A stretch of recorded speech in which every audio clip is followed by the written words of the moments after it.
Greetings Marines, FiOth here, and in this vid we will be building the demo to be a better crowd control class. I'm gonna go through my whole thought process and the build itself, and then I'm gonna talk a little about the state of the demo in the current situation. I'm not sure your demo mains out there will like what I have to say, but let's check the build first and then we will get on to the discussion itself. So, this is a CC build. No damage is intended out of your abilities. Your actives will do meager damage but help the team get some breathing room when you get swarmed by the Xenos. Why would you use a demo for crowd control when you can have a gunner with disorienting blast on their grenade, you may ask? Well, you shouldn't, because the demo is in a very weak state right now. Half of their arsenal of heavy weapons are pretty much useless, and their abilities are either so-so damage and no CC, or decent CC and no damage. So, some things that will have to be abundantly clear is the fact that by generating Clear the Room, the ability that acts as your passive as you chain abilities back to back, will be your main source of damage, and then your rifle, and that's why I suggest a Kramer here, will be your main source of damage. Okay, you get your stacks of Clear the Room, and your Kramer or the Type 88 assault rifle will do the damage for you.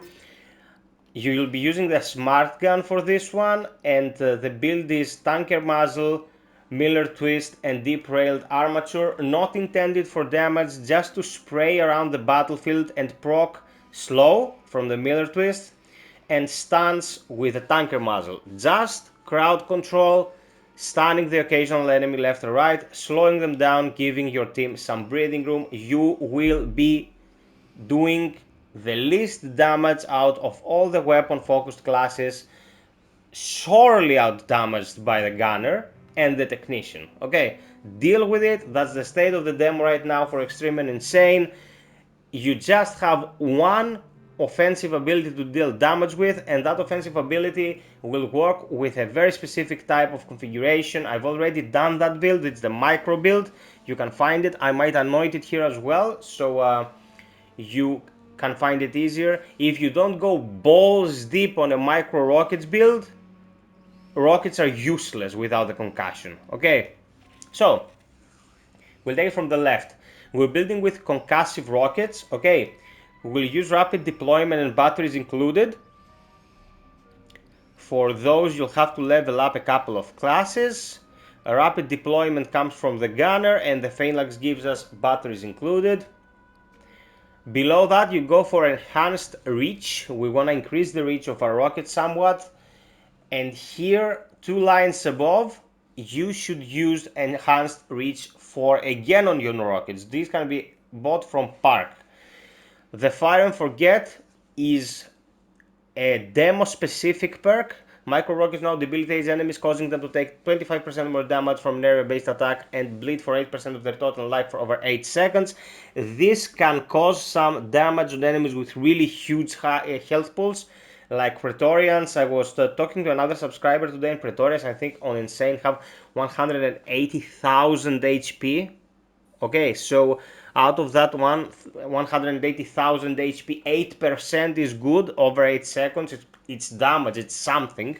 Okay, but if you coordinate this with a gunner's grenades, if the grenades are built for damage, you can actually do some pretty good assists in the team. You will not be doing the damage yourself though. Micro rocket now fires 4 concussive rockets that deal considerably less damage but have a larger explosion radius that knocks enemies down. When we're talking reduced damage, we're talking 270 damage. Okay, it's pathetic. It's just for the crowd control.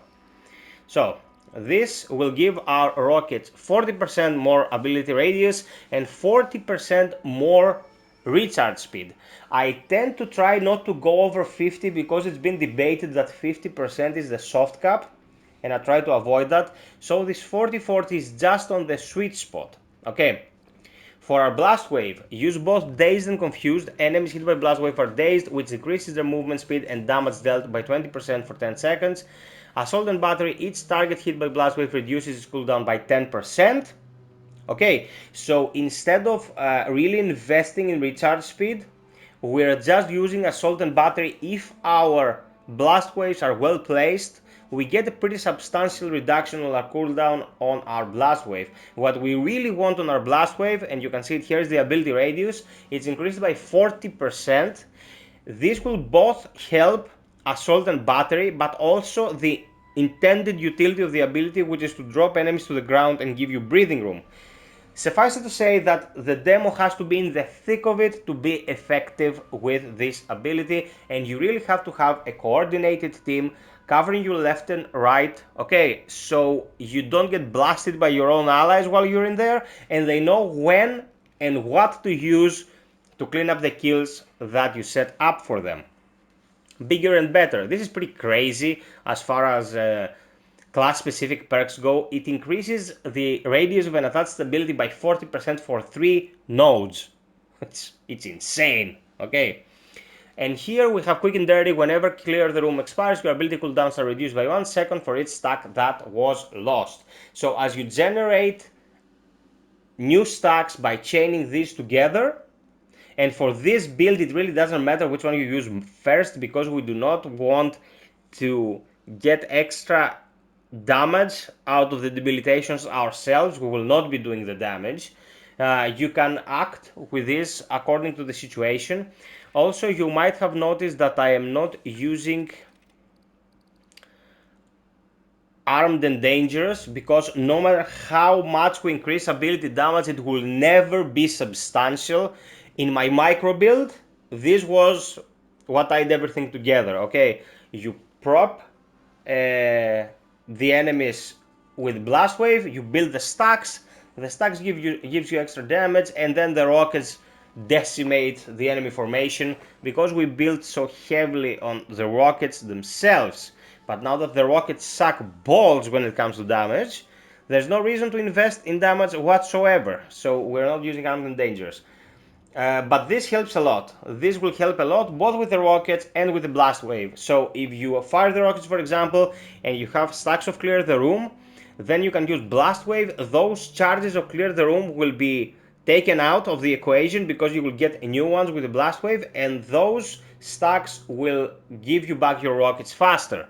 So you can just keep spamming crowd control focused abilities left and right. This, with a tech and a gunner, can be very, very useful. We are trying to make the demo a class that is not very useful at the moment, especially on Extreme and Insane, somewhat useful, give them a place in the meta. Okay, that's why we're also focusing on the Smart Gun. It has a relatively large ammo pool if you have this configuration on that I'm showing you here.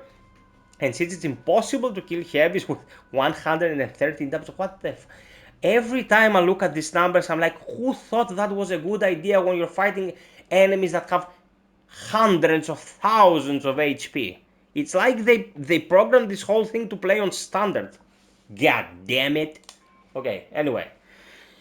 So, either the Kramer or the Type 88, Smart Gun here with this configuration, and this with a team that knows what you're trying to do, and they will, let's say, respect your position in the team, expect and trust you to set up the kills so they can capitalize, and you are actually helping somewhat. Up to Intense, do whatever you want, it really doesn't matter. Like, go grab my micro build and get in there and have the most kills every single game. Because at least the rockets can have a huge blast radius if you prep them correctly. This is probably the build I'll go with until they rebalance the classes. Let's hope they will. Okay. And it's either this or my micro build at the moment. No builds related to gun optimization is viable the way these perks work. Like, these 4 node slabs for what they give you are pretty useless. So Check this out, guys. Tell me what you think. Pay close attention to what goes where, because it was a bit tricky getting in everything in here the way I wanted them. I'm gonna focus on character class builds from now on because I covered every single weapon. You can find every single modding guide in the playlist by the end of this one. Also check out our Discord. People have started to talk to each other in there, finding people to play with, and these games really rely on the co-op element to survive. So give the players around you a chance and yourself a chance of enjoying it more. Sub, like, and share for more content like this, and until next time, be well, stay frosty, and always strive for perfection. Cheers.